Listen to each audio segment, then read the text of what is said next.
All right, I have this message here. Can you message me when something is going to skyrocket? I feel like I'm always late to the party.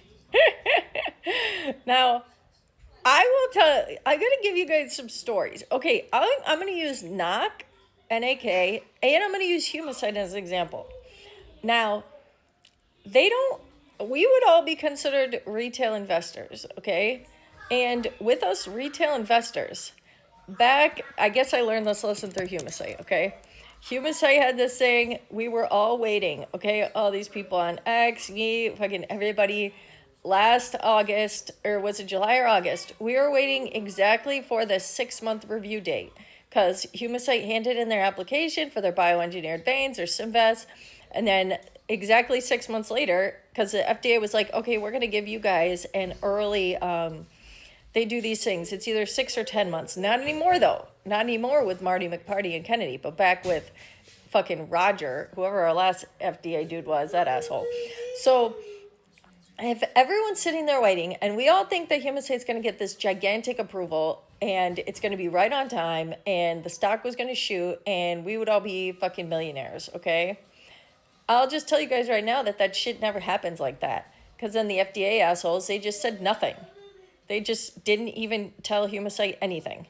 They were just behind. And then the stock slowly fucking plummeted to what it was now at $2.40 from fucking $9. And then it lost all its goddamn fucking hype. It just was a horrible, horrible, horrible thing that happened to me. One of my biggest life tragedies, I have to say. And I've actually I hope no one ever sees this because I've had some tragedies and people, but I don't care about those tragedies. I care about Humacyte. So you could say, fucking shit. And then the other thing with knock, we should have been a little bit smarter with knock, people. We definitely fucking should have. When all those insiders started to fucking sell off knock the day before their EPA fucking hearing, we should have been like, yeah, this shit's going to be a waiting game. But I didn't really care. I got in early, but damn, we should pay attention more to insider selling. We really do, as a team, as a group. But it is very hard to just say that something's about to pop because it almost never fucking works like that. So if I was going to say, especially for regular people, that's the trickiest fucking part. Like, you want to look for stuff that's coming up. So, like, when I'm going to say something, I think things that are going to pop is going to be MBOT when they get their FDA approval, mid-2025. But see, that shit takes forever to do. You don't know when the exact date is. Nobody does.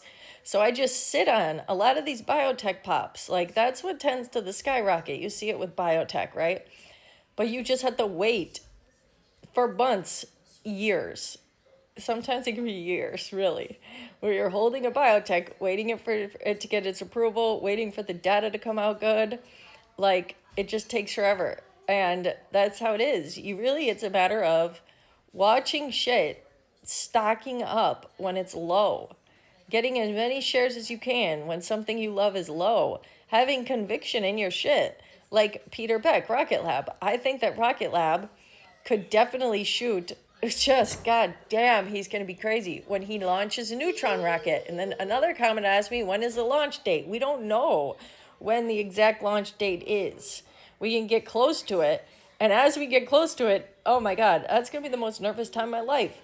Because we need Peter Beck to launch this rocket. And then that's the other thing. When you're looking at something that's going to skyrocket, when Peter Beck at Rocketlab launches a Neutron, it could either skyrocket the motherfucker or absolutely plummet him if that rocket does not fucking do what it's supposed to do. If it pulls an Elon, that's going to be bad. So another stock that I think is really going to shoot is TNXP.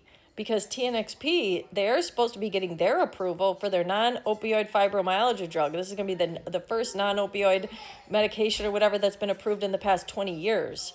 And they've been making strategic hires. They're ready to commercialize it right away. But we don't know the exact date that the FDA is going to approve TNXP's non-opioid thing. But when that happens, TNXP is a little pricier of a stock. But when the opioid drug gets approved, dude, they're definitely going to skyrocket. I would assume they're at 47 right now. God damn, TNXP. And then as you can see, if you go to TNXP's chart, when they handed in their application, and this would have been pre-reverse split, so it looks kind of weird, but still, they went up to $127 It wasn't really $127 because at the time they were in the penny range, okay? But, and as far as how it would look, it's possible that TNXP, if they shot in December 17 to 127, they went from 20, respectively with the reverse split, I don't know what the numbers would be. They went from 20 to 127. Actually, I think they would have went to 20, from 20 cents to $1.27. So that was pretty big. And then after reverse split, it reflects like $20 to $127. So I would say that TNXP, upon approval, is going to shoot. But I cannot tell you when approval is going to be because I don't know. Same with Humasite. When Humasite announces that they are selling to the military, that they're going to be able to sell their Simvas to the VA, which they've already announced that they got the clearance to do it with the ECAT thing. Now they just have to announce that sale. I can't tell you when Humasite's sale announcement's going to be because I don't know. But I know something I would probably know, I could say I know, is that once Humasite announces that they're selling to the military, people will finally give them the respect. And then I really think that Humasite will shoot. So I would say for biotechs, MBOT, Humasite, TNXP. There's other ones, obviously. They're all doing things. And then NB, Neocorp, okay? I couldn't tell you that MP was going to get Pentagon funding or Apple funding because I didn't even know that was going to start happening. But with MP, that's your rare earth mineral. I mean, I knew for a while that rare earth was going to be important because I listened to the fucking people talking and always arguing with China and all that shit. So as far as the rare earth stuff or the mines in general, I'm telling you guys that I think they're going to have huge skyrockets because MP had a huge skyrocket. So you would have NB, Neocorp, you would have UAMY, UAMY, because I hear them talk about this antimony a lot. And then other things I would say I think shoot is going to be Aurora Trucking, because I think that this autonomous trucking is huge. And I think eventually Aurora is going to start announcing other things. Like right now, Aurora's at $6.23. And I think eventually Aurora is going to be like, we expanded into this state or that state. Because right now they're only in one highway on Texas. So when Aurora starts announcing expansion into other states, into other countries, I really think they're going to do something in Saudi Arabia or United Arab Emirates, Qatar, Bahrain, all of our monarch partners, because Uber is partnered with Aurora. Aurora's one of the biggest investors, and they have this Aurora's running on this Uber Freight. It's kind of like Uber for trucking, truck drivers and people who need loads moved, right? Companies, right? So I think that Aurora is going to be one of our picks that's possibly going to be shooting. But to say when, I can't. Same with Lucid. I didn't know Lucid was going to partner with fucking Uber. That was wild. And then if I was going to say things I think would shoot, Open Door, New Horizon Aircraft, ONS. ONS is at $2.24. They were down 6% yesterday. That's why I try to give you guys these videos where I'm saying stuff that's up and stuff that's down. I try to talk about the same stocks over and over again because these are the stocks that I'm believing in to make me my million. So I'm going to tell you guys when shit looks like shit, and then I'll tell you guys when we have our pops. But every day on YouTube, I try to make a up and down video every single day on YouTube. That's what I try to do. I should do better at it.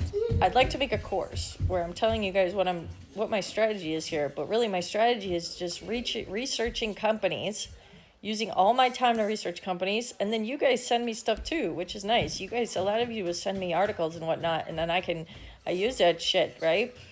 Natural gas, I think, might fucking hit next decade. It's already kind of hitting, so that one is on a high. But I think natural gas is going to be a big-ass thing because uranium and nuclear, that shit ain't all the way ready.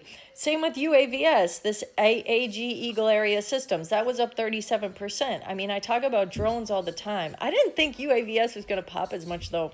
But that 37% for UAVS, next we could see ONS doing that. So this is all a matter of just watching stuff when it's down.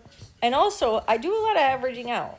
I'm not going to lie to you guys. Sometimes I'll buy stuff too high, and then I just watch it, and then when I see something at a real low, then I'll make a big purchase of it. I'll try to average my shit down, because I just like to pick companies that I believe in here. But that's what I would say. It's hard. It's hard to do that, sir.